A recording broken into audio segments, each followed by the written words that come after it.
ఒక మొండి పట్టుదల, ఒక క్రమశిక్షణ, నేను అనుకున్నది చేసి తీరాలి అంటే అది కోట్ల మందికి మంచి అయితే పర్వాలేదు, కోట్ల మందికి న్యాయం జరిగేలా ఉంది అంటే ఇష్యూయే లేదు. పేద ప్రజలకు ఎంతగానో ఉపయోగపడే అంశం అయితే అసలు వద్దు అనే దానికి ఎవరికి ఆస్కారమే లేదు. కానీ అదే ఇక్కడ రివర్స్ అవుతే నష్టం. ఆంధ్రప్రదేశ్లో గడిచిన కొద్ది కాలంలో కూటమి అధికారంలోకి రాగలిగింది. జగన్మోహన్ రెడ్డి గారిని అధికారంలోకి నెట్టేసి సింగిల్గా జగన్ను గెలవకుండా చేసి వీళ్ళంతా జతగట్టి ముగ్గురుగా ఏర్పడి కూటమిగా ఏర్పడి గెలిచారు. సరే, ఇంతగా ముగ్గురు కలిసి ఏర్పడి గెలిచిన ప్రభుత్వం ఎంతో మంచి చేస్తుంది కదా అని అందరూ అనుకున్నారు. ప్రజలకు అసలు ఇబ్బందే లేదు కదా, ఇక ప్రజల బతుకులు మారేశాయి అనుకుంటున్నారు. కానీ ఇక్కడే వచ్చింది అడ్డంకి. హైదరాబాద్ను హైటెక్ సిటీతో అభివృద్ధి చేసింది నేనే, ఇప్పుడు అమరావతిని క్వాంటమ్ వ్యాలీతో అభివృద్ధి చేస్తానంటూ చంద్రబాబు నాయుడు గారు కొత్త రాగం అందుకున్నారు. వాజ్పేయి శత జయంతి సందర్భంగా గుంటూరు జిల్లా వెంకటపాలెంలో ఏర్పాటు చేసిన వాజ్పేయి 14 అడుగుల విగ్రహం ఆవిష్కరించిన నాడు ముఖ్యమంత్రిగా చంద్రబాబు నాయుడు గారు మాట్లాడుతూ రాష్ట్ర అభివృద్ధికి ప్రధాని మోదీ పూర్తిగా సహకరిస్తున్నారన్నారు. మరి దేశ ప్రధాని నరేంద్ర మోదీ గారు పూర్తిగా ఆంధ్రప్రదేశ్ రాష్ట్రానికి సహకరిస్తున్నప్పుడు ప్రైవేటీకరణ అనే అంశాల జోలికి పోవాల్సిన పనేమీ అనేదే ఇప్పుడు మొదట ప్రశ్న. పీపీపీ విధానం అనేది ఎందుకు తీసుకొస్తున్నారు అనేదే వైఎస్ఆర్సీపీకి బలంగా ప్రశ్నిస్తున్న అంశం. విశాఖ స్టీల్ ప్లాంట్ను ప్రైవేట్ చేతిలో పెట్టాలి అని అడుగులు ఎందుకు ముందుకేస్తున్నారు అన్నదే ప్రశ్న.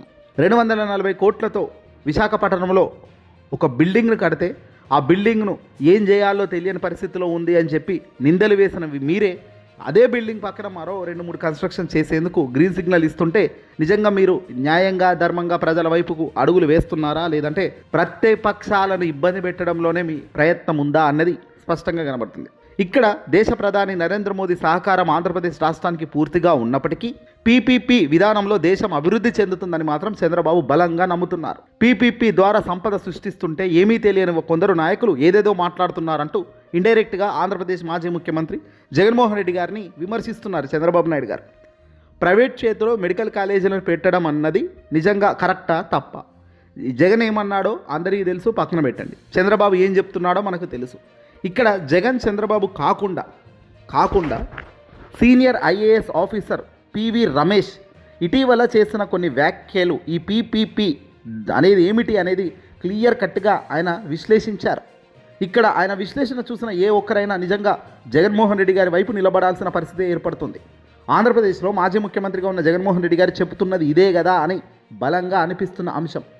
రాజకీయాలకు ఎలాంటి సంబంధం లేని వ్యక్తులు, న్యూట్రల్గా ఉన్న వ్యక్తులు కూడా ఇప్పుడు అసలు పీపీపీ అంటే ఏమిటి, ఇది ఎందుకు చంద్రబాబు నాయుడు గారు ఈ డిసిషన్ తీసుకుంటున్నారు, దీనివల్ల అసలు ఎవరికి లాభం అల్టిమేట్గా at the end of the day అని చూస్తే కనుక ఇక్కడ సినిమా వేరే ఉంది అన్నదే అర్థమవుతుంది. ఇప్పుడు ఈ senior IAS officer PV Ramesh గారు చెబుతున్నది చూస్తుంటే నిజంగా ఆశ్చర్యం కలుగుతుంది.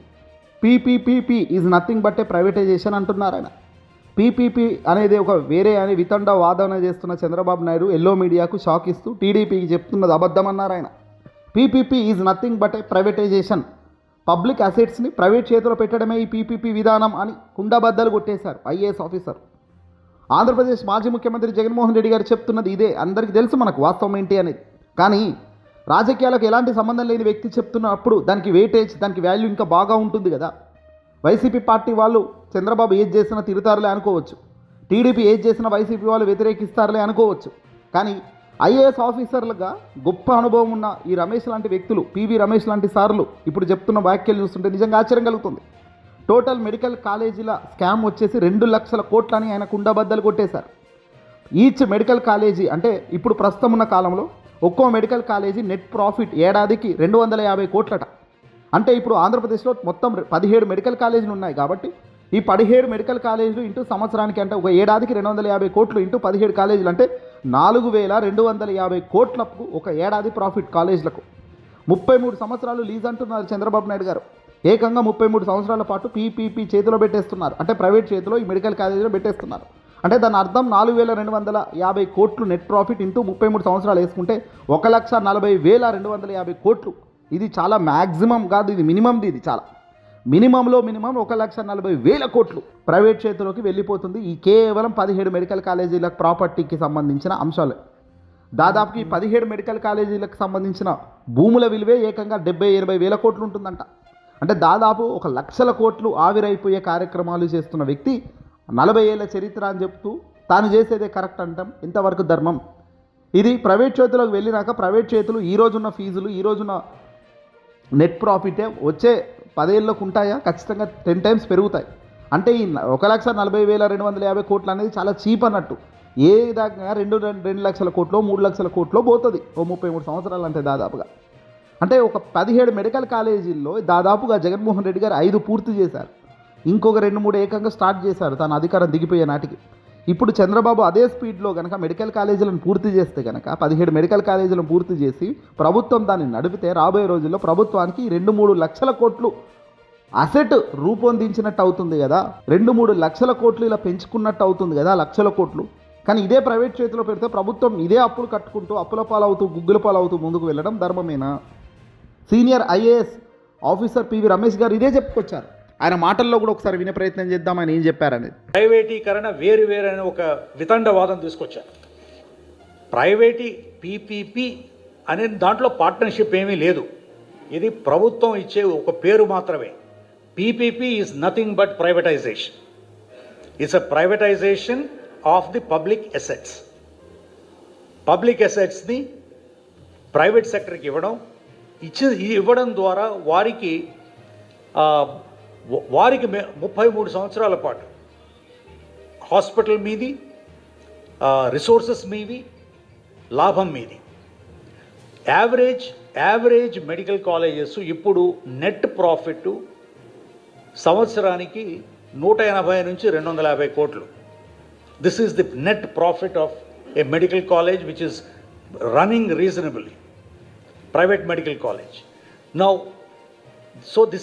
ఇది బంధుమిత్రులకి పంచిపెట్టడం, ఈ 280-250 కోట్లు ఆదాయం వారికి వచ్చే విధంగా చూడడం చాలా తేలికైన విషయం. ఒకటి ఏమిటంటే డబ్బు సమస్య కాదు. 20 సంవత్సరాలు ఏమిటండి? Why should it take 20 years?